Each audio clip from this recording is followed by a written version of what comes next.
மாப்பிள்ள என் சித்தப்பா செத்துட்டாரு. அவரோட சாவுக்கு எல்லாமே நான் தான் செஞ்சேன். சித்தப்பா செத்துட்டாரு, சாவுக்கு எல்லாமே நீ தான் செஞ்ச. சரி, சித்தப்பா எப்படி செத்தாரு? அதான் சொன்னனே, சாவுக்கு எல்லாமே நான் தான் செஞ்சேன்னு. சித்தப்பாவை கொன்னதே இவன் தான். எவ்வளோ சிம்பாலிக்கா சொல்றான் பாருங்க. அன்னைக்கு கோர்ட்ல ஜட்ஜி கேட்டார், ஏண்டா சைக்கிள் திருடின கேஸ்ல ஏன்டா 2 மணி நேரம் லேட்டா வந்து ஆஜராகிற? வேற ஒன்றும் இல்லை சார், கோர்ட்டு வாசல்ல 2 புது சைக்கிளை பார்த்தா, அதனாலதான்.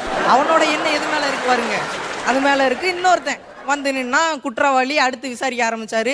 ஜட்ஜு கேட்டாரு, டே ராமசாமி, நேத்து நைட்டு யாருக்கும் தெரியாம நைட்டு 12 மணிக்கு கொஞ்சம் கூட சத்தமே இல்லாம, அக்கம் பக்கத்துக்கெல்லாம் கொஞ்சம் கூட டவுட்டே இல்லாம எப்படி உன் பொண்டாட்டி கழுத்தை நெரிச்சு கொன்னேன்? ஏங்க சார், உங்க வீட்லயும் பொண்டாட்டி பிரச்சனை ரொம்ப ஓவரா இருக்கா, இப்படி கேக்குறீங்களா அப்படின்றாங்க. அவர் எதுக்கு கேட்டா இவன் எதுக்கு சொல்றான்? இதுலயும் பாருங்க, 2 பொண்டாட்டிங்க பேசிக்கிறாங்க. என் புருஷன் கரண்ட் மாதிரிடி. இது கரண்ட் மாதிரியா? ஆமா, வீட்டுல வந்து அவருக்கு தான் பவரே கிடையாது.